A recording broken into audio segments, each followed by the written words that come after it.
एक बार भी इस मूल ज्ञान को सुन पाते हैं, और उससे भी बड़े भाग हैं उन जीवों के जो इस सत्संग को समझ पाते हैं। क्योंकि सुनना आसान है, आए बैठे घंटा 2 घंटा सुन के चले गए, लेकिन जिस पर मालिक की कृपा हो, जिस पर मालिक की कृपा हो, केवल वही इस ज्ञान को समझ पाता है। बड़े बड़े धुरंधर, बड़े बड़े ऋषि मुनि, पीर, पैगंबर, औलिया इस दुनिया में आए और मूल ज्ञान को समझ नहीं पाए, लेकिन मालिक की कृपा है जो आज आप इस ज्ञान को समझ पा रहे हैं, सुन पा रहे हैं और विवेक के द्वारा इसको अपना पा रहे हैं। ये सबके बस की बात नहीं है। सुनकर समझना भी कई लोग समझ लेते हैं, अच्छी बात है, सही बता रहे हैं, लेकिन अपना नहीं पाते। जब अपनाने की बात आती है तो उनको लोक लाज खा जाती है कि अरे इतने सालों से, इतने पुश्तों से हम देवी देवताओं की पूजा कर रहे हैं, हम ये कर रहे हैं, हम वो कर रहे हैं, कैसे छोड़ेंगे? एकदम दुनिया जीने नहीं देगी। 84 नहीं याद आ रही है उसको, दुनिया याद आ रही है जो कभी किसी के साथ है ही नहीं, क्योंकि सबको अपने अपने कर्म भुगतने, अपना अपना सबका हिसाब होगा। ये जगत तो केवल सपने की तरह है, दिखता तो है लेकिन साथ होता नहीं है। रात में खूब सपने देखते हो, दिखते हैं, लेकिन सुबह होता कुछ भी नहीं है पास। भले करोड़ रुपए की लॉटरी लग गई, लेकिन कुछ साथ में नहीं होगा। तो इसी प्रकार ये मूल ज्ञान केवल उसी की समझ में आता है, वही धारण कर पाता है जिस पर परमात्मा की अपार कृपा हो। तो आज इसी मूल ज्ञान को अच्छे से समझेंगे और विचार करेंगे कि हमने करना क्या है। तो सत्संग शुरू करने से पहले परमात्मा के नाम पे जयकारा लगाएंगे। बोलिए परमपिता परमात्मा की, सदगुरु बंदी छोड़ कबीर साहिब की, सभी संतों की, सभी भक्तों की, सत्संग कराने वालों की, इनके माता पिता की, इनके बाल गोपाल की, इस गांव नगर बस्ती की, सदगुरु मदन पति साहिब की, सदगुरु बैरागपति साहिब की, कलिंगापुर धाम की, सकल हंस को बंदगी साहेब बंदगी सतनाम। तो परमात्मा हम जीवों को समझाने के लिए एक मनुष्य का चोला धारण करके आते हैं और हमें समझाते हैं कि बेटा, जिस संसार में तुम जी रहे हो, जिस संसार को तुम अपना मान बैठे हो, जिस संसार में तुम आ चुके हो, ये तुम्हारा नहीं है, ये परमात्मा का भी नहीं है। ये किसका है? ये काल भगवान का लोक है।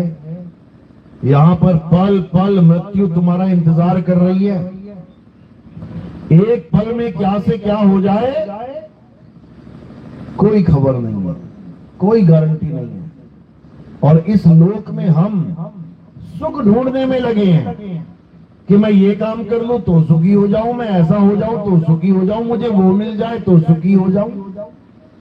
सब कुछ भी मिल गया ना, 3 लोक की संपदा भी मिल गई, तब भी बेटा सुखी नहीं हो पाओगे तुम। नहीं तो ये बड़े बड़े राजा महाराजा ये सुखमयी जीवन जी के जाते। इनके इतिहास पढ़ के देखो, कैसी दर्दनाक मौतें हुई हैं इनकी, कैसे रातों रात इनका राजपाट पलट गया, कैसे इनको षड्यंत्र के द्वारा जहर दे दे के मारा गया, गोलियां मार दी गई, फांसी पे लटका दी गई, तलवारों से काट दिए गए। सब कुछ है फिर भी सुखी नहीं है। इसलिए कबीर साहब समझा रहे हैं कि रहना नहीं देश बेगाना है, ये धरती कागज की पुड़िया और बूंद पड़े घुल जाना है। रहना नहीं देश बेगाना है, ये तुम्हारा देश नहीं है भाई, ये मन और माया का देश है, ये काल ब्रह्म का देश है, ये पार ब्रह्म का देश नहीं है। पार ब्रह्म का देश इस ब्रह्म से पार यानी इस काल से पार अकाल का देश है, जिसे हम सतलोक भी कह देते हैं, जिसे हम अनामी लोक भी कह देते हैं, जिसे हम सचखंड भी कह देते हैं। कई नाम रख दिए उसके, लेकिन वो ऐसा कोई लोक नहीं है जिसका हमने नाम रख दिया तो वो लोक ही हो गया। वाणी क्या कहती है? लोक अलोक शब्द है भाई, और जिन जाना तिन संशय जाई। यानी ये जो लोक हम बोल रहे हैं ये असल में क्या है?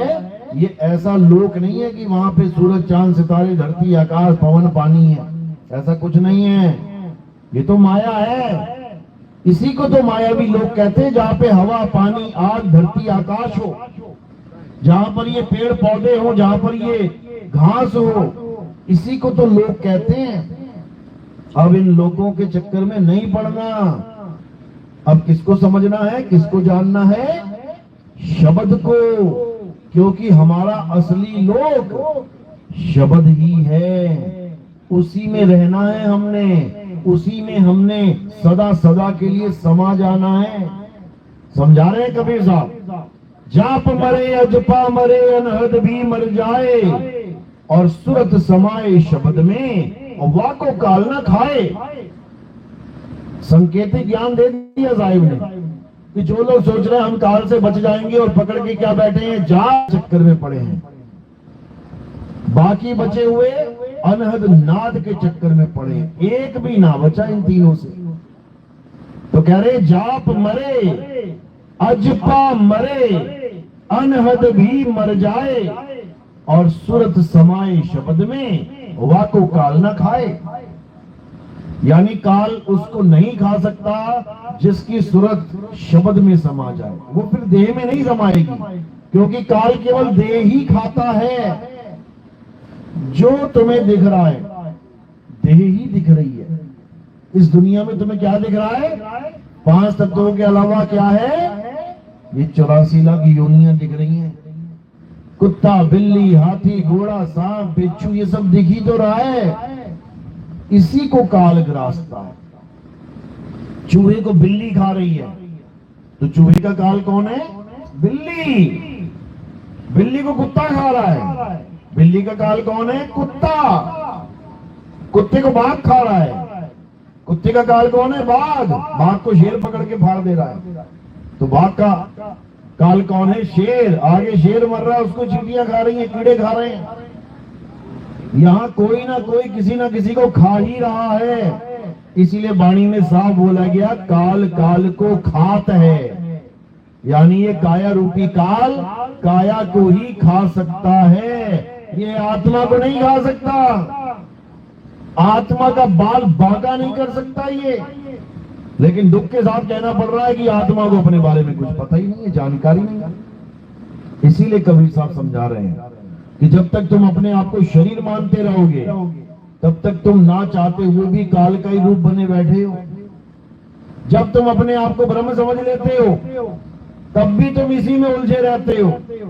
जब तुम अपने असली स्वरूप, सत्य स्वरूप, सार शब्द को जान लेते हो तब तुम यहां से निकलते हो, और कोई रास्ता नहीं है। तो इसी को 3 कैटेगरी में बांधा गया, बताया गया, जीव, शिव और पीव। इन तीनों में ही सारा खेल चल रहा है। दुनिया में सुख दुख भोगने वाला कौन है? जीव। ये दुनिया बनाने वाला कौन है? शिव। और दुनिया से निकालने वाला कौन है? पीव। बता रहे ना, बहुबंधन में बांधिया एक बेचारा जीव, और केवल छूटे आपने जो न छुड़ाए पीव। किसको छुड़ाना है? बंधन में पड़े जीव को कौन छुड़ाएगा?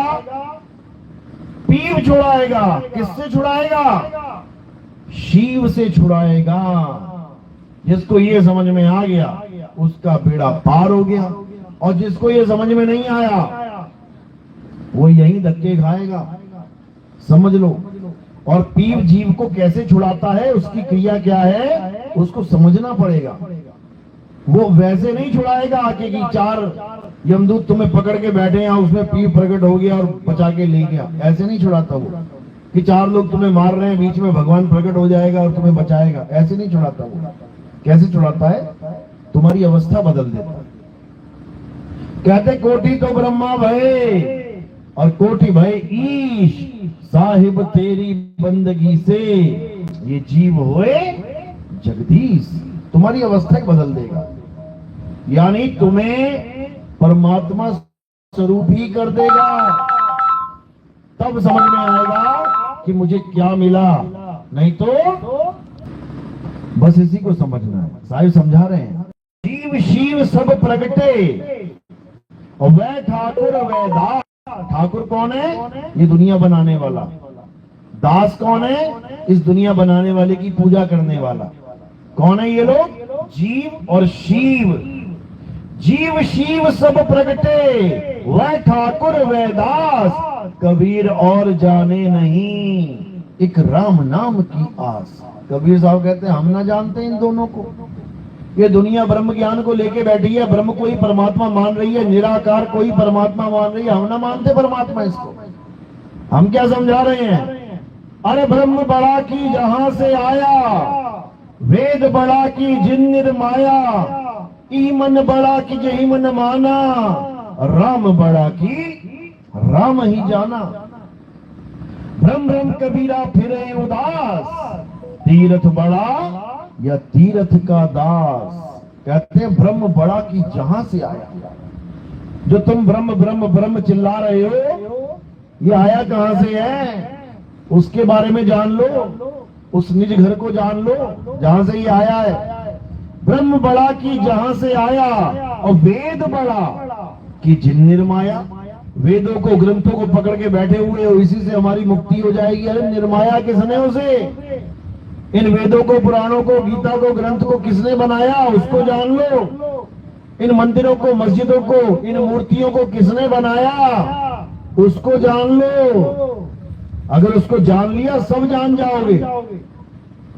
तो कह रहे ब्रह्म बड़ा की जहां से आया, वेद बड़ा की जिन निर्माया, ईमन बड़ा की जिही मन माना, राम बड़ा की राम ही जाना। राम राम राम राम पूरी टी शर्ट भरी पड़ी है, राम राम दीवारें भरी पड़ी हैं, राम राम मंदिर भरे पड़े हैं, और लिख कौन रहा है? उसको जाना कभी? राम बड़ा की राम ही जाना। राम के नाम को बड़ा मान रहे हो, कभी सोचा है कि राम का नाम बनाया किसने होगा? ये आत्म तत्व ने बनाया है। ये आत्मा के द्वारा ही सारा शरीर काम करता है। ये मन सोचता है, इंद्रियां महसूस करती हैं उसकी वजह से। और जैसे उसने शरीर को छोड़ दिया, इंद्रियां होती हुई भी महसूस नहीं कर सकती, जड़ हो जाएंगी, पत्थर हो जाएंगी। तो इसी को समझना है और कुछ नहीं करना है। तो वो राम कौन है जिसको जानना है? वो है आत्म राम। उसी को परम आत्मा कह देते हैं। और जानेगा कौन? जीवराम। उसी को जीव आत्मा कह देते हैं। जीवात्मा और परमात्मा दोनों में फर्क है। लेकिन वेदी गुरु ना मिलने के कारण बहुत से लोग जीव को ही परमात्मा मान बैठे हैं। कहते देखो तुम्हारी काया कौन चला रहा है? जीव ही तो है। जीव है तो काया चल रही है, यही तो परमात्मा है। अरे जीव है, काया चल रही है, बिल्कुल सही है, लेकिन ये जीव कहां से ताकत ले रहा है? आत्मा से। कहां जा रहा है ये? 84 में भटक रहा है। परमात्मा कैसे हो गया? अरे जीव सोई जो जुग जुग जीवे, उत्पत पर ले माही, देह धरे भर में 84, निर्भय कबहू नाही। निर्भय नहीं हो सकता ये जीव। क्यों नहीं हो सकता? क्योंकि इसको अपना स्वरूप ही नहीं पता। ये अपने आप को काया मान बैठा है और काया को छोड़ने को मौत मान बैठा है, इसीलिए डरता है। हर जीव अमर है। आप लोग अमर हो, लेकिन फिर भी मौत से डरते हो कि हाय मर ना जाऊं। क्यों? क्योंकि तुम अपने आप को शरीर मान बैठे हो। अब तुम्हें लगता है शरीर है तो मैं हूं, शरीर नहीं है तो मैं मर गया। यही सबसे बड़ा भ्रम है। जब शरीर नहीं भी था तब भी तुम थे, और शरीर नहीं रहेगा तब भी तुम रहोगे। कोई माय का लाल नहीं है जो तुम्हें मार सके। क्यों? क्योंकि तुम अविनाशी जीव हो। अविनाशी, ईश्वर अंश जीव अविनाशी। लेकिन तुम महसूस ही नहीं कर पाए अपने आप को कभी। क्यों? क्योंकि तुम अपने आप को शरीर मान बैठे हो। मैं लड़का, मैं लड़की, मैं बच्चा, मैं बूढ़ा, मैं जवान। शरीर है लड़का लड़की बच्चा बूढ़ा जवान, तुम नहीं हो। तुम वैसे के वैसे ही हो जैसे तुम थे, और ऐसे ही रहोगे सदा। बस एक ही भेद रह जाएगा, अभी शरीर है फिर नहीं रहेगा। फिर पकड़ने के लिए भागोगे शरीर को, फिर माँ के गर्भ में जाओगे, लेके आ जाओगे, फिर यही मिट्टी में छोड़ दोगे। बिल्कुल सांप की तरह। केचुली छोड़ दी, नई खाल आ गई, फिर केचुली छोड़ दी, नई खाल आ गई, फिर 50,000 केचुलियां छोड़ दी इसने, लाखों करोड़ों केचुलियां छोड़ दी इसने, आज तक ना मरा, मरेगा भी नहीं। अब करना क्या है? बस इस शरीर से जुदा होने का तरीका समझ लेना है। इस काया में रहते रहते रहते भूल चुका है कि मेरा घर क्या है। अब अपने घर के बारे में जान लेना है, और वो भी काया में रहते रहते जानना है। ये नहीं कि काया छूटेगी तब सतलोक जाऊंगा, तब अलग लोक जाऊंगा। यही काया में बैठे बैठे सतलोक पहुंचा दिया जाएगा तुम्हें, समझ लो। यानी काया में रहते रहते उस शब्द का अनुभव हो जाएगा जिसमें तुमने समाना है। सुरत समाए शब्द में, हवा को काल ना खाए, वो शब्द ही सतगुरु का नाम है। ये मंत्र जंतर नहीं है कि जपने वाला मिल गया, पकड़ा दी माला हाथ में और चलो नाम जपो।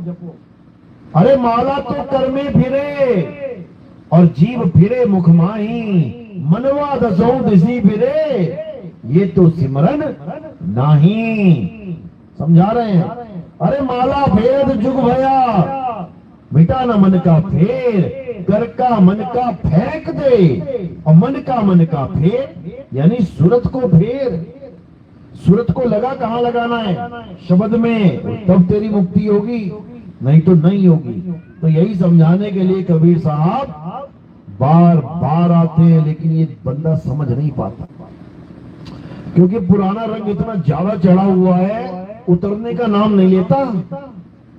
जीवन बर्बाद हो जाए वो मंजूर है, लेकिन आत्मा का ज्ञान सुनना तक मंजूर नहीं है। पत्थर को पूज लेगा वो मंजूर है, सारी उम्र कागज पे कैलेंडर पे दिया अगरबत्ती जला लेगा वो मंजूर है, लेकिन अविनाशी आत्मा को जानने की तुम बात करोगे ना तो उससे दूर भागेगा तुमसे। हाल हो चुका है इस जीव का, इतनी दुर्गति हो चुकी है इसकी। पत्थर पे से फोड़ देगा, लेकिन जिसकी वजह पत्थर पे सिर्फ फोड़ रहा है, यानी आत्मा, उसको नहीं जान रहा है। इतना बुरा हाल है।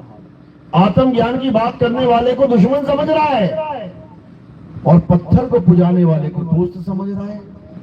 आत्मज्ञान की बात बताने वाले को अपना दुश्मन मान बैठा है और जाप करवाने वाले को, मंत्र जपवाने वाले को दोस्त मान बैठा है। बताओ, उल्टी गंगा बहा दी इसने। और गीता क्या कह रही है, संतों की वाणी क्या कह रही है, कुछ नहीं समझ में आ रहा है इसको। गीता कह रही है, हे अर्जुन, इस दुनिया में दो प्रकार के तत्व हैं, एक असत्य और एक सत्य। बताओ क्या नहीं समझ में आया? 50-50 साल हो गए गीता पढ़ते हुए लोगों को, आज हमारा सत्संग सुन के उनको इतना समझ में आ रहा है कि सत्य असत्य की डेफिनेशन गीता में ही दे रखी है। 50-50 साल हो गए लोगों को, अब समझ में आ रहा है कि सत्य असत्य होता क्या है। तो क्या बोला है कि हे अर्जुन, इस दुनिया में दो प्रकार के तत्व है, एक असत्य और एक सत्य। बस, और तीसरी चीज पे तुमने ध्यान देना ही नहीं है। सत्य या असत्य। अब असत्य क्या है? हे अर्जुन, जो पल पल बदलता है, जो जन्मता और मरता है, जो सदा एक सा नहीं रहता, वो असत्य है। बताओ कहां बोला हिंदू, मुस्लिम, सिख, ईसाई? कहां बोला बौद्धिस्ट, जैन? कहां बोला? कहां बोला कि तुम भगवान को मानो कि ना मानो? कहां बोला पूजा करो, पाठ करो, ये करो, वो करो? बस दो ही चीजें बोली हैं, असत्य और सत्य। अब करना क्या है? असत्य को पहचान के त्याग देना है और सत्य को पहचान के उसमें रम जाना है। इसीलिए बोला अध्याय 3 17वां श्लोक, हे अर्जुन, जो अपनी आत्मा में रमण करते हैं, जो अपनी आत्मा में तृप्त हैं, जो अपनी आत्मा में संतुष्ट हैं, उनके लिए कोई धार्मिक कर्म कर्तव्य लागू ही नहीं होता। इसीलिए बोला है। लेकिन अकल के अंधे, एक होता है आंख के अंधे, उसका तो इलाज हो सकता है, डॉक्टर लगा देगा लेंस पेंस, पकड़ा देगा कोई चश्मा 2 नंबर 3 नंबर 5 नंबर का, दिखने लग जाएगा। लेकिन एक होते हैं अकल के अंधे, आगे बिल्कुल ठीक होती है इनकी, लेकिन बुद्धि खराब होती है, बुद्धि अंधी होती है इनकी। उनको ये समझ में नहीं आ सकता पढ़ने के बाद भी। ये समझ लो, पढ़ेंगे गीता कि आत्मा में रमण करना, और रमण कहां करेंगे? जाके रेत में रमण करेंगे ये लोग, मिट्टी में घूमेंगे जैसे कुत्ते घोड़े। देखोगे तुम, जहां रेत पड़ा हो ना, ये खूब छलांगे मारते हैं जा जाके। घोड़ा तो उल्टा होके बढ़िया एकदम मस्ती में पूरा लोट पोट होता है रेते में। और कुत्तों का भी यही हाल है, क्योंकि जानवर है, उनके लिए सोफा थोड़ी नहीं बना है, मिट्टी में ही लोट पोट करेंगे, एंजॉय करते हैं। तरीका पाउडर मिल गया, लगा के देखते हैं एक दूसरे को। लेकिन जो विवेकी हंस है वो क्या करेंगे? वो कभी मिट्टी में नहीं लोटेंगे, वो कहां जाएंगे, कहां रमेंगे? हे अर्जुन, विवेकी हंस केवल आत्मा में रमण करते हैं, आत्मा के अलावा उनको कोई चीज भाती ही नहीं है। ये पूजा पाठ, हवन यज्ञ, ये नमाज पढ़ना, ये अरदासें करना, ये प्रेयर करना, ये ऐसा ये वैसा कुछ नहीं, 52 अक्षर का खेल ही खत्म हो जाता है और केवल एक अक्षर बचता है। वो अक्षर क्या है? अविनाशी आत्मा। इसी को समझा रहे हैं। सोई गुरु पूरा कहावे, जो 2 अक्षर का भेद बतावे, एक छुड़ावे एक लखावे, तब प्राणी निज घर को जावे। तब जाके तुम अपने असली घर पहुंचोगे, तब जाके तुम्हारी सूरत इस बंधन से आजाद होगी, नहीं तो यही धक्के खाने पड़ेंगे। अभी इंसान हो, उसके बाद 84 तैयार है मेरे भाई, हालत खराब हो जाएगी। तो साहिब इसी काल जाल से 84 से बचाने के लिए क्या बोल रहे हैं? अरे बचना चाहो काल जाल से तो चीनो शब्द हमारा, और कहे कबीर अमर कर राखूं जो निज होए हमारा। यानी जिसने हमारे शब्द को अपना लिया, जिसने हमारे दिए ज्ञान को अपना लिया वो कभी काल के जाल में फंस ही नहीं सकता। काल भगवान उसके आगे नतमस्तक हो जाता है और हमारा जीव काल के सिर पे पैर रख के अपने धाम पहुंचता है। ये महिमा है कबीर साहब के नाम की कि वो काल के सिर पे पैर रखवा देते हैं।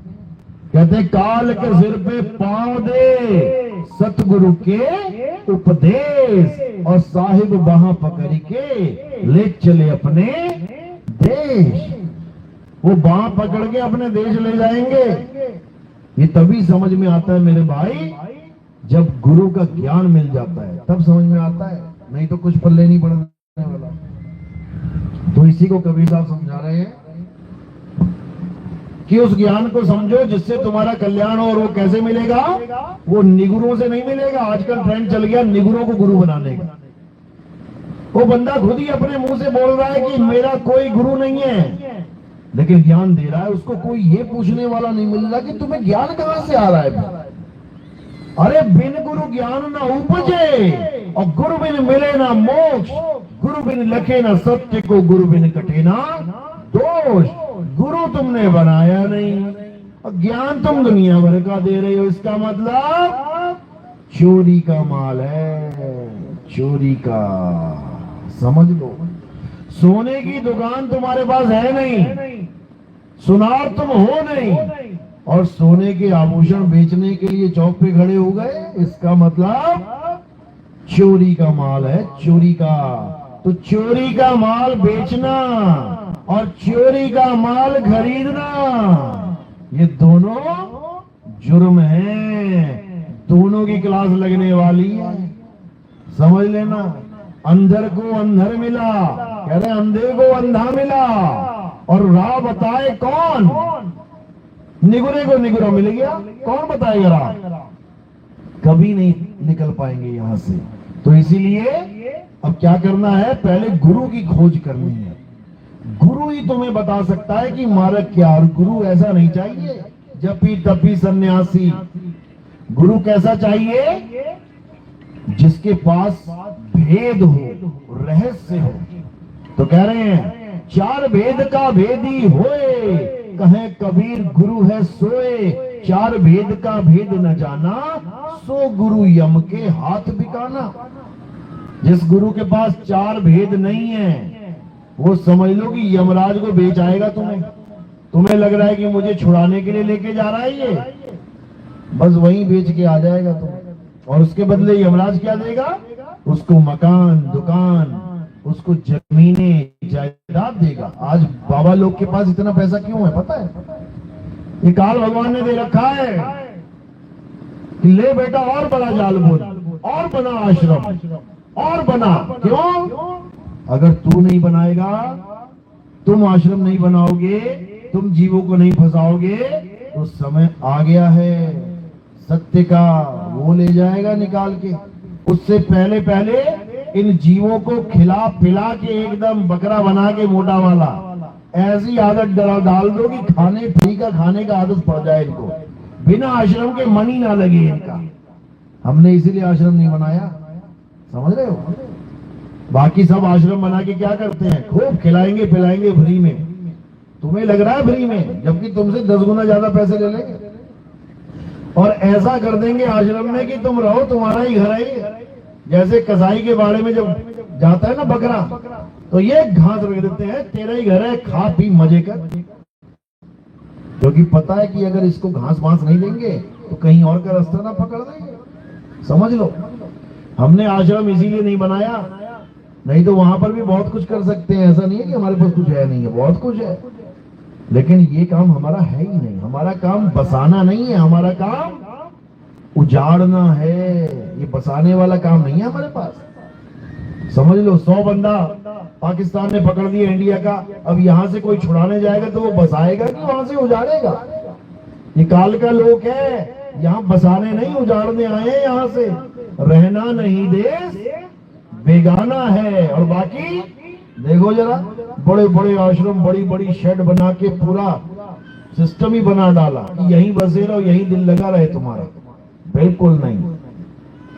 रहना नहीं देश बेगाना है, ये धरती कागज की पुड़िया, बूंद पड़े घुल जाना है। ये संसार झाड़े और झाकड़, देख लो नजर पे घुमा के, झाड़ है झाकड़ है, जाओ जरा वहां पता लगे तुम्हें। ये संसार झाड़े और झाकड़, उलझ पुलझ मर जाना है। और कहे कबीर सुनो भाई साधो, सतगुरु नाम ठिकाना है। अगर तुम्हें ऐसा गुरु मिल गया जो तुम्हें तुम्हारा ठिकाना बता दे कि तुमने रहना कहाँ है, और नाम दीक्षा की वक्ती बता दे, ऐसा नहीं कि नाम दे दिया जपने को लिए और आस लगवा दी कि बेटा मरने के बाद तुम जाओगे गोलोक धाम, जाओगे कृष्ण जी के पास जाओगे, विष्णु जी के पास जाओगे, कबीर साहब के पास जाओगे। ऐसा कोई ड्रामा नहीं चलता हमारे पंथ में। हमारे पंथ में क्या है, अब हूं मिला तो तब हूं मिलेगा, नहीं तो जमपुर वासी, समझ लो। तो अब हूं मिला का मतलब ये नहीं कि बाद में मिलेगा, अभी भजन करो, मालिक की दया होगी तो जरूर अभी मिलेगा, जीते जी मिलेगा। मरने के बाद परमात्मा अगर मिल जाता किसी को तो बताता कैसे वो आके कि मुझे परमात्मा मिल गया। आज जितने भी गुरु बैठे हैं ये मरने के बाद परमात्मा की बात करते हैं। अगर मरने के बाद ही परमात्मा मिलता है तो कैसे संत वाणियां लिख गए जीते जी। अरे जीते जी मिला होगा तभी तो लिख दिया उन्होंने, पायो मैं नाम रतन धन पायो और वस्तु अमोलक दी मेरे सतगुरु, कृपा कर अपनायो। ऐसे कैसे लिख दिया कि मैंने पा लिया उस नाम को? क्योंकि सच में पाया है इन लोगों ने, जीते जी पाया है, क्योंकि वो जीते जी पाने की ही वस्तु है, मरने के बाद ना मिलती कभी। तो इसी को समझना है और सत्य को धारण करना है। सत्य सबके लिए एक है। अगर तुम सत्य को धारण नहीं कर पाए तो वही हाल होगा जो अब हो रहा है। देखो भारत पाकिस्तान में, ऐसे ही इजराइल में देख लो, और देश लड़ रहे हैं आपस में। क्यों लड़ रहे हैं ये? क्योंकि ये सत्य के पीछे भागे ही नहीं कभी, ये असत्य को पकड़ के बैठे रहे। असत्य को पकड़ोगे तो पक्का मरोगे, सत्य को पकड़ोगे तो एक झंडे के नीचे आ जाओगे। ये नियम है, क्योंकि सत्य सबका एक है, एक, समझ लो। असत्य सबका अलग अलग है, असत्य सबका एक नहीं है, सबका अलग अलग है। देखो असत्य क्या है, काया, काया असत्य है ना, सबकी अलग अलग है ना। कोई कह दे कि मैं और ये एक है, तत्वदर्शी से कह सकता है, लेकिन फिर भी शक्लें अलग है तो पांच तत्व है, तुम्हारे पास भी मेरे पास भी एक ही है, फिर भी एक होते हुए अनेक है। ये असत्य है, समझ लो। लेकिन आत्मा सबकी एक है, हर जीव की जो परम अवस्था है वो एक है, उसी में समाना है सबने, वो दो नहीं है। ऐसा नहीं है कि तुम्हारा वाला सार शब्द ज्यादा ऊंचा है, हमारा वाला कम नहीं, छोटा है, तुम्हारे वाला ज्यादा लाउड चलेगा, हमारा वाला हल्का चलेगा, ऐसा नहीं है। सबका एक ही है। असत्य सबका अलग अलग है। देखो आवाज निकल रही है गले से, असत्य है ये। कई लोग कहते हैं गले से निकलने वाली आवाज सत्य है। अगर ये सत्य होती तो सबकी एक सी होती, आदमी औरत कुत्ता बिल्ली हाथी घोड़ा सबकी एक सी होती, लेकिन सबकी अलग अलग है। इसका मतलब कुछ तो लोचा है, गड़बड़ है। क्योंकि आवाज कहां से निकल रही है? ये साउंड बॉक्स से निकल रही है। गले में होता है साउंड बॉक्स, उससे निकलती है ये आवाज। और ये कैसे निकल रही है? हवा से। तुम्हारा पेट भरा है तो बढ़िया आवाज निकलेगी, और तुम्हारा पेट खाली हो गया तो ना निकलेगी, फिर ना निकलती है। इसीलिए इसको झूठ बोला गया, झूठ है ये। और सत्य क्या है? सत्य सार शब्द है जो सबका एक सा है, अखंड है। ये वाली तो खंडित हो रही है आवाज, बोलते बोलते चुप हो जाते हो। जो अखंड आवाज है वो कभी शांति नहीं होती, वो लगातार हो रही है। उसी को शब्द निरंतर कहते हैं। निरंतर यानी जिसमें अंतर ना हो। शब्द निरंतर से मन लागा और मलिन वासना त्यागी, उठत बैठत कब होना छूटे, ऐसी ताड़ी लागी। यानी ऐसा तुम्हें शब्द का रंग चढ़ जाएगा, फिर उसके अलावा कुछ दिखेगा ही नहीं। ये माया तुम्हें भरमा ही नहीं सकती अगर तुम सच्चे साधक हो तो। और तुम देखा देखी कहते, देखा देखी गुरुमुख हो गए, किया ना तत्व विचारा, और गुरु चेले दोनों के सिर पे काल टेके पंजियारा। और जग सारा रोगी आ रही, जग सारा रोगी। गुरु भी गुरु बना बैठा है, क्यों? उसके गुरुजी ने गद्दी पे बैठा दिया। ज्ञान भले ना हो लेकिन गद्दी पे बैठ गया, गुरुजी बन गया। सोचो, यानी आज हम उसको गुरु मानते हैं जो गद्दी पे बैठा है, चाहे कोई बैठ जाए। हम उसको गुरु नहीं मान पा रहे हैं जिसके अंदर ज्ञान प्रकट हो गया है। हम कह रहे हैं नहीं, उसको गद्दी नहीं मिली है, वो गुरु नहीं हो सकता। अच्छा जी, गद्दी किससे बनती है? लकड़ी से, दरी से, रुई से, इसी से बनाओगे। ज्यादा से ज्यादा बढ़िया सोफे वाला मटेरियल लग जाओगे। क्या उस गद्दी पे बैठने के बाद तुम्हें ज्ञान हो जाएगा? आज सब गद्दी को रो रहे हैं, मेहनती को रो रहे हैं। और कबीर साहब क्या कह रहे हैं? मेला जाए ना मेहनत कहाए, वो है मेरा हंस। मेला जाए मतलब वो ऐसे नहीं जाता भंडारों में घूमता फिरता 4 पैसे कमाने के लिए। आज साधु लंगोटी क्यों लेते हैं? भंडारे में जाएंगे, मालपुआ खाएंगे, इकट्ठा करके पैसा घर को लेके आएंगे। बस यही काम रह गया है। लेकिन कबीर साहब ने कहा मेला जाए ना मेहनत कहाए, साधो सो जन हमको बाए। मेहनती का चक्कर नहीं होता है। सच्चे साधक के मन में, सच्चे गुरु के मन में मेहनती नहीं मानता वो। यानी मेहनती का मतलब क्या होता है कि आश्रम की गद्दी पे उसको बैठा दिया जाए। वो छोड़ देता है ऐसे आश्रमों की गद्दी, समझ लो। उसको किसी गद्दी वद्दी से कोई मतलब नहीं। वो कड़िहार है, वो बिना गद्दी के निकाल लेगा तुम्हें। और यहाँ गद्दी वाले फंसे पड़े हैं, जेलों में बैठे हुए हैं। बड़े बड़े महंत, बड़ी बड़ी गद्दी के आश्रम के गुरुजी जेलों में बैठे हुए हैं। तो क्या ले लिया उन्होंने? गद्दी पे बैठ गए।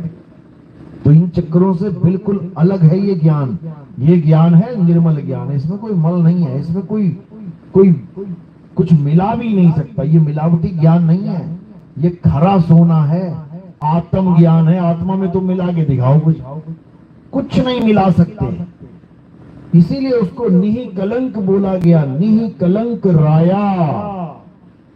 इस नाम में बहुत बड़ा भेद छुपा है, समय आएगा बताएंगे तुम्हें।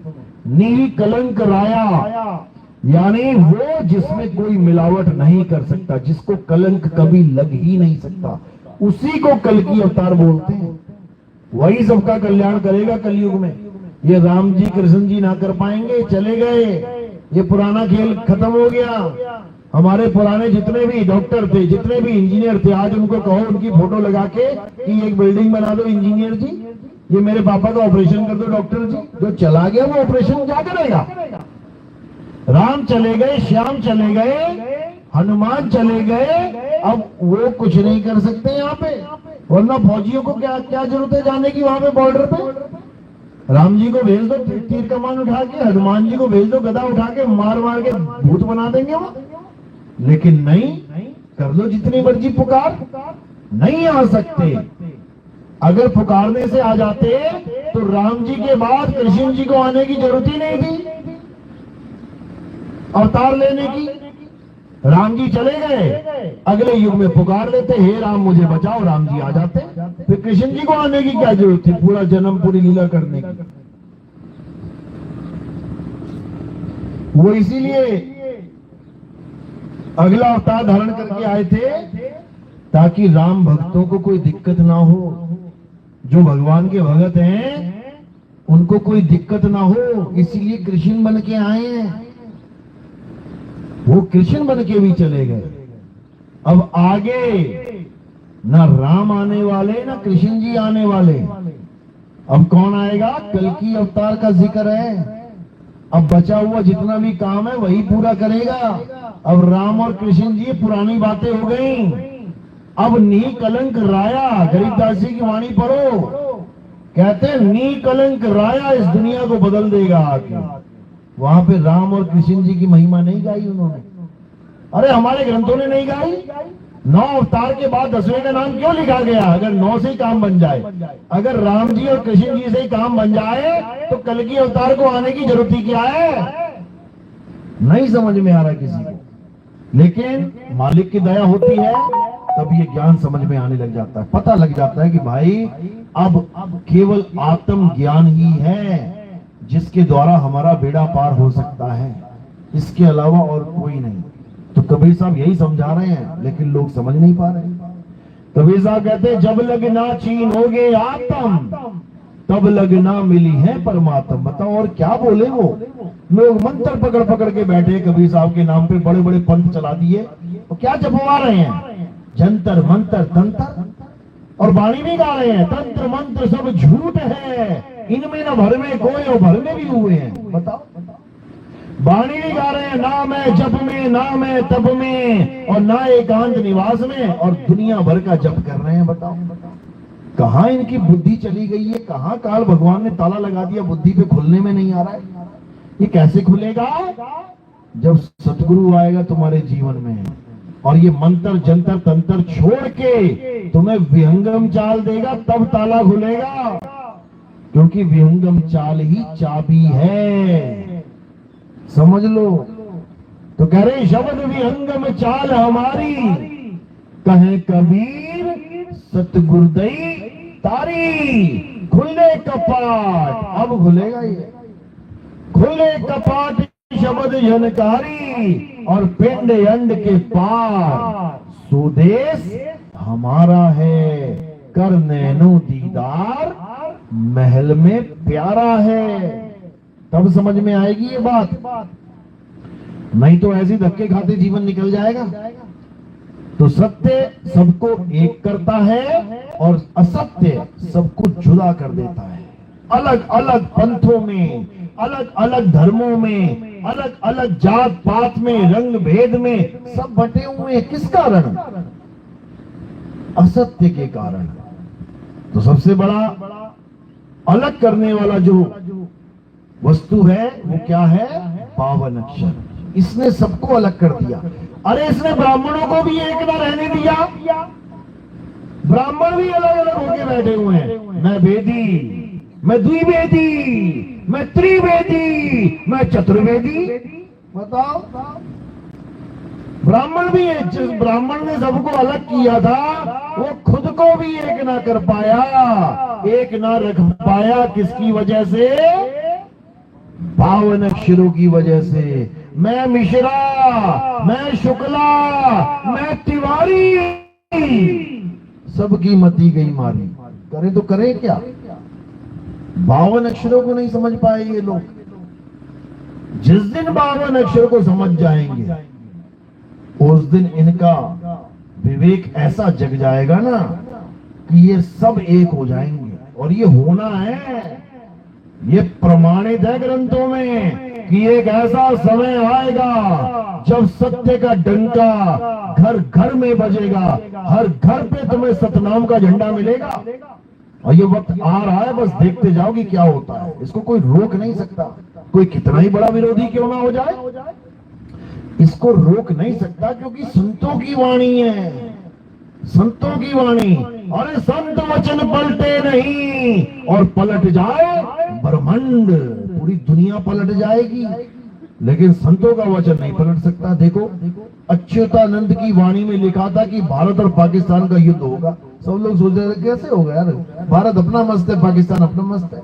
छोट मोट होती रहती है, कभी कभी वो हो जाती, खत्म हो जाती। देखो हो गया ना। उन्होंने बोला चीन भी बीच में आएगा, देखो मिसाइल चीन की भी मिल रही है बीच में। ये सब पहले से सब कुछ समझाया जा चुका है। और इतनी लाशें गिरेंगी केवल युद्ध से ही नहीं, ये तो चलो खत्म भी हो जाएगा। एक समय ऐसा आएगा जब इतनी लाशें गिरेंगी, और भी कारण होंगे उसके, बीमारियां होंगी, वायरस होंगे। वो तो तुमने देख ही लिया 2020 में, ये सब पहले से दर्ज है। इतना ज्यादा संहार होगा तब जाके लोगों को होश आएगा कि करना क्या है इस दुनिया में रह के, यहाँ पल का ना पता। अभी तो केवल कहते हैं कि जीवन का कुछ पता नहीं है, अभी कहते मानते नहीं है। अभी जीवन का कुछ पता नहीं, करते करते करते करोड़ों रुपए बैंक बैलेंस बना लिया। झूठा संसार है, झूठा संसार है करते करते भाइयों को धोखा देके कितनी जमीनें अपने नाम करवा ली है। झूठा संसार है, कहने को झूठा संसार है, लेकिन पक्का सच्चा मान के बैठा हुआ है। झूठा संसार है तो दे के दिखा दे 1 बीघा फालतू अपने भाई को, अगर झूठा संसार है तो पता लग जाए। क्योंकि मन मान के नहीं बैठा है इसको, केवल बोल रहा है।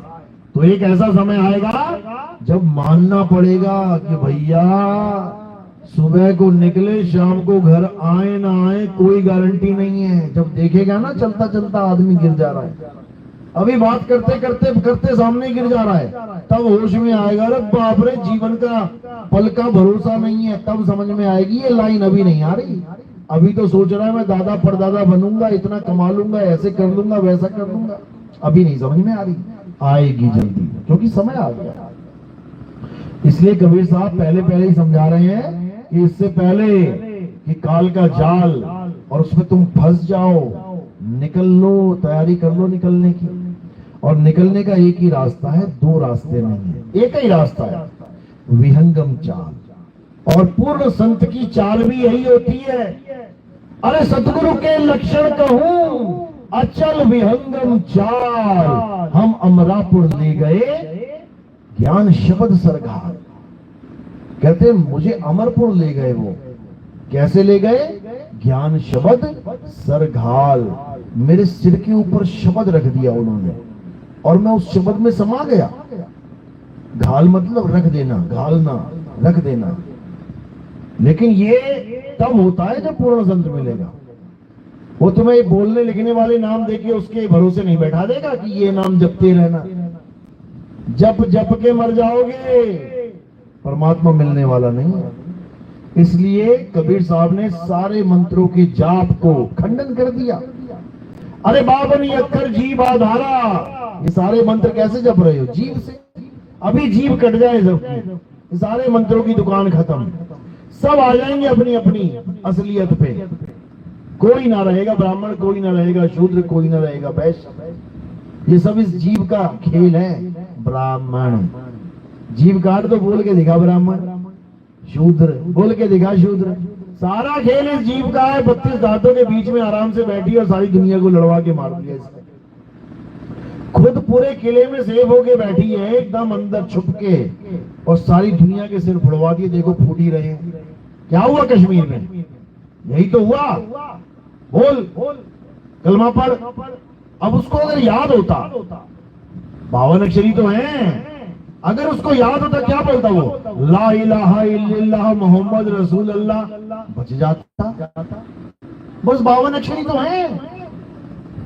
अरे 52 अक्षरी तो है भाई, क्या दिक्कत है इसमें बोलने में?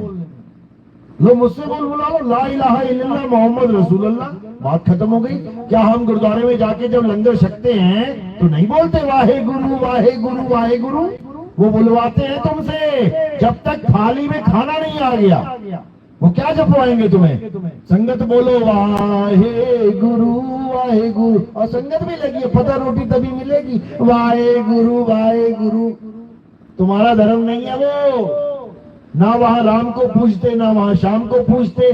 तुम्हें वाहे गुरु कहने में कोई दिक्कत नहीं है, तो ला इलाहा इल्लल्लाह मोहम्मद रसूल अल्लाह में क्या दिक्कत है ये बता दो। पहले तो यही समझा दो। अरे जिस गुरुद्वारे में तुम लंगर खा रहे हो, स्वर्ण मंदिर का गुरुद्वारा, किसने नींव पत्थर रखा पहले ये बता दो। मियां मीर ने। मियां कोई पंडित जी नहीं होता, या मियां कोई सिख होता है। मियां कौन होता है? मुसलमान होता है।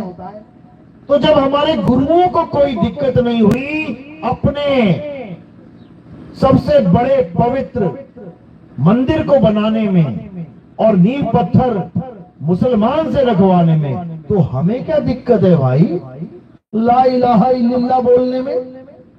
अब उसका मतलब कई लोग कहते हैं उसमें बोला गया है कि मोहम्मद साहब आखिरी रसूल हैं। तो भैया क्या बुरा कह दिया उन्होंने? आखिरी रसूल है। वो अरब देश के लिए बोल रहे हैं कि अरब देश में आखिरी रसूल है। दिखा दो अरब देश में मोहम्मद साहब के बाद कोई आया हो, बता दो। तो अपनी जगह वो सही बोल रहे हैं। अरबी में, अरब भाषा में मोहम्मद साहब के बाद कोई नबी नहीं आया। दिखा दो तुम, अपनी जगह बिल्कुल सही है। फिर कई लोग कहेंगे इसमें ही बोला जा रहा है मोहम्मद साहब के अलावा किसी को नहीं मानना है।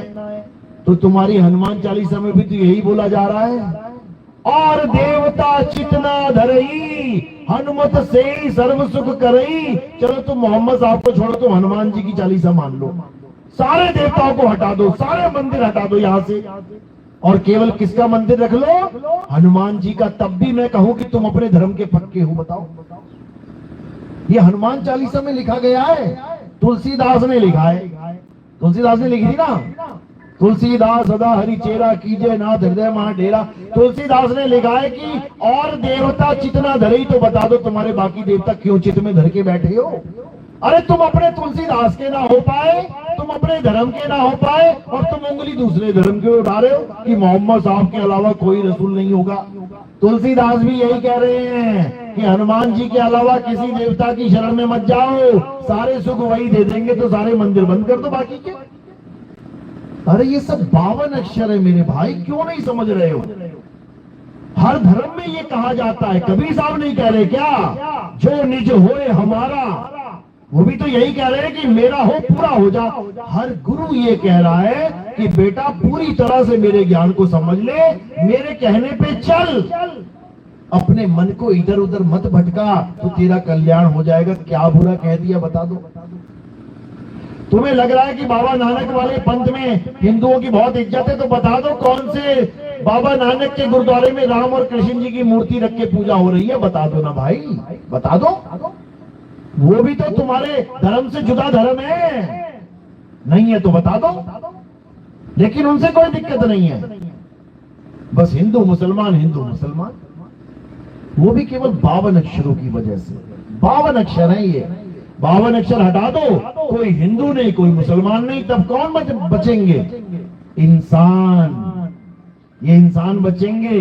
वो भी तुमने नाम रख दिया इसका इंसान, कुछ भी रख दो। तुम इसका नाम बंदर रख दो, सारे बंदर बचेंगे। तुम इसका नाम भेड़ रख दो, सारी भेड़े बचेंगी। तुम इसका नाम भैंस रख दो, सारी भैंसे। नाम भी तुम्ही ने रखा है इंसान 52 अक्षरों के द्वारा, इंसान। अब सारे 52 अक्षर हटा दो, बताओ कहां से ई लेके आओगे, कहां से सा लेके आओगे, कहां से ना लेके आओगे? क्या बच्चों वाली बातें। 52 अक्षरों की वजह से लोग जान दे रहे हैं अपनी। इससे बड़ा बेवकूफ इस दुनिया में कोई नहीं होगा जो 52 अक्षरों की वजह से लड़ रहा है। समझ लो, इससे बड़ा बेवकूफ कोई नहीं होगा। अरे जिस देश में तुम रहते हो, सबकी इज्जत करो, सबके धर्म को अपनाओ। हमें कोई मिलता है कहता है जय श्री राम, जय श्री राम। हमें कोई मिलता है राधे राधे पंडित जी, राधे राधे। हमें कोई मिलता है साहिब बंदगी, साहिब बंदगी जी। दुबई में जाता हूँ, ओमान में जाता हूँ, अरब देशों में जाता हूँ, कोई ना बोलता है। वहां क्या बोलते हैं? अस्सलाम वालेकुम, वालेकुम अस्सलाम। बात खत्म है। 52 अक्षर है यार। अच्छा तुमने अस्सलाम वालेकुम कह दिया, मैं ना बोलता, मैं तो राम राम बोलूंगा, लड़ाई हो जाएगी वहां पे। और इस लड़ाई में ना तो राम जी आएंगे पूछने, और ना ही यहाँ पर अल्लाह जी आएंगे पूछने की बेटा सिर फूटा की कान टूटा। कोई ना पूछेगा। एक भी पूछने आया तो बता दो। राम मंदिर में इतना बड़ा हादसा हुआ, तब राम जी ना आए, हनुमान जी ना आए बचाने के लिए भक्तों को। तुम कहते हो हनुमान चालीसा में सबकी रक्षा करते हो। बताओ किसकी रक्षा कर ली उन्होंने? साधु संत के तुम रखवारे। बताओ सारे साधु संत पीटे गए वहां पे, किसी की रक्षा ना करी, बस गाते रहो सारी उम्र। कमाल हो गई। सब 52 अक्षर का खेल है भाई ये। इन 52 अक्षर से जितनी जल्दी निकल जाओगे उतना ही सत्य के करीब पहुंच जाओगे। सत्य क्या है? आत्मा ही सत्य है। हे अर्जुन, ये आत्मा ही सत्य है। इस आत्मा के अलावा इस पूरे ब्रह्मांड में कुछ भी सत्य नहीं है। तो क्या करना है? केवल अपनी आत्मा को जानना है। जिसने अपनी आत्मा को जान लिया वो परमात्मा को जान लेगा, क्योंकि दोनों में कोई भेद है ही नहीं, है ही नहीं। जो तू सो हम, जैसा तू वैसे हम। बस हम भूल गए अपने आप को, इसलिए समझ लिया मेरा नाम रामू, मेरा नाम श्यामू, लगे पड़े। तो भाई 52 से अब बाहर निकलो और अपने आत्म देव, अपने महादेव, देवों के देव को जानो, जिसके कारण हिंदू, मुस्लिम, सिख, ईसाई सभी चल रहे हैं, एक भी ऐसा नहीं है जो बिना आत्मा के चल रहा है। अब उस आत्मा को जानो। कबीर कुआं एक है, पानी भरे अनेक, और बर्तन सबके न्यारे न्यारे, पानी सब में एक। उस एक पानी को पियोगे सब एक हो जाओगे। क्या रखा है हिंदू मुस्लिम में बताओ? मिसाइलें रखी हैं, बम रखे हैं हिंदू मुस्लिम में, और क्या रखा है बता दो कुछ? सारा प्रेम, सारा भाईचारा सब डस्टबिन में फेंक दिया, बस हिंदू मुस्लिम बताओ। अरे पहले इंसान बन जाओ मेरे भाई, हिंदू मुसलमान बाद में बन लेना। अभी चलने लगेंगी ना मिसाइलें, एक मिसाइल ये पूछ के नहीं गिरेगी कि हिंदू की बस्ती है कि मुसलमान की। बताओ क्या रखा है हिंदू मुसलमान में? अभी परमाणु बम चल गया ना, जय श्री राम बोलने वाला कोई बचेगा ना अल्लाह अकबर बोलने वाला बचेगा, तब खुश हो जाओगे, तब समझ में आएगी मेरी बात कि ये दोनों 52 अक्षर हैं। इसको छोड़ो और आत्म सत्ता को जानो जो सबकी एक है। उसी एक को जान लोगे सब बच जाओगे। बचने का फॉर्मूला यही है, 52 को त्याग दो और सत्य सत्य का निर्णय कर लो, सब एक हो जाओगे। जैसे सब एक पानी पीते हैं, 52 को छोड़ रखा है सबने। अभी जाओ अरब देश में, एक बार भी ना बोलोगे पानी देना, अरबी में मांगोगे, पूछ के कहते क्या है पानी, यहाँ पे नाम क्या है पानी का। अभी अंग्रेजों के यहाँ चले जाओ, एक बार भी ना कहोगे मुझे शुद्ध जल दे दो, सब भूल जाओगे यहाँ शुद्ध बुद्ध। वहां जाके क्या बोलोगे? भैया वाटर नहीं था, वाटर वाटर। तब का है बोली बदल ली अपनी, अब का है 52 अक्षर बदल ली है। अब पता है प्यासा मर जाऊंगा, बोलना पड़ेगा। तो इसी प्रकार राम, अल्लाह, वाहिगुरु, गॉड, यहोवा, ये सब उसी पानी के अलग अलग नाम है। क्यों नहीं समझ रहे? समझ जाओ इससे पहले कि तुम्हारी जाति खत्म हो जाए, इंसान जाति खत्म हो जाएगी दुनिया से। समझ लो 52 अक्षरों की लड़ाई में ऐसा फैसला होगा कि 52 अक्षर बोलने वाला कोई ना बचेगा, तब होश आएगा। तो इसलिए इस झगड़े को खत्म करो और सब एक हो जाओ। ठीक है, सबकी इबादत अलग अलग है, दिखाई दे रही है, शुरुआत सबकी अलग अलग ही होती है। जैसे एक ही क्लास में हिंदी का टीचर, अंग्रेजी का टीचर, संस्कृत का टीचर, ये सब अलग अलग भाषाओं में पढ़ा रहे हैं तुम्हें। समझ लो, दिख रहे हैं कि ये अलग अलग है लेकिन काम एक ही कर रहे हैं। ये तुम्हें आगे बढ़ा रहे हैं, यानी आगे बढ़ना है, अटक नहीं जाना है कि हिंदी की पढ़ाई ठीक है, अंग्रेजी की नहीं, अंग्रेजी की ठीक है, संस्कृत नहीं। ये तुम्हें आगे बढ़ा रहे हैं, आगे जाके सब एक ही हो जाओगे। तो गुरुद्वारा, मंदिर, मस्जिद, चर्च, ये बिल्कुल उसकी तरह है जैसे बच्चे पढ़ाई करते हैं। जब आगे बढ़ोगे, इन पढ़ाइयों से ऊपर बढ़ोगे, तब आत्मा की पढ़ाई करोगे, उसको अध्यात्म कहते हैं। अध्याय किसका? आत्मा का अध्याय, अध्यात्म। तब बात समझ में आएगी, तब सब एक हो जाएंगे। चलो, तो आज का सत्संग यही समाप्त करते हैं क्योंकि आगे भी जाना है। और मालिक से अरदास करते हैं कि सबको सद्बुद्धि आए। ये 52 अक्षर जिसकी वजह से हम सब अलग अलग हो गए हैं, ये 52 अक्षर जिसकी वजह से पूरा संसार आज बारूद के ढेर पे खड़ा हुआ है, इस इंसान को सद्बुद्धि आ जाए, 52 के जंजाल से बाहर आ जाए, परमात्मा को पहचाने और सब एक हो जाए, सब भक्ति करें, सब निकले यहाँ से। इसी अरदास के साथ आज का सत्संग समाप्त करता हूँ।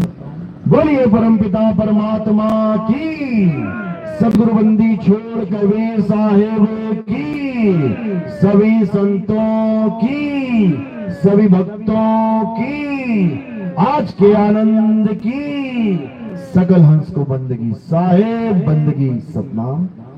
अब आरती का समय है। आरती कैसे होती है पता ही आपको। थोड़े से फूल उठा के मेरे सिर के ऊपर रख देने हैं। सिर के ऊपर क्यों रखते हैं? क्योंकि ये आरती किसी शरीर की आरती नहीं है, ये किसी नाशवान देह की आरती नहीं है। ये आरती गुरु की आरती है, ये आरती आत्मा की आरती है। इसलिए काया से परे इन फूलों को रख के आत्मा को समर्पित किया जाता है।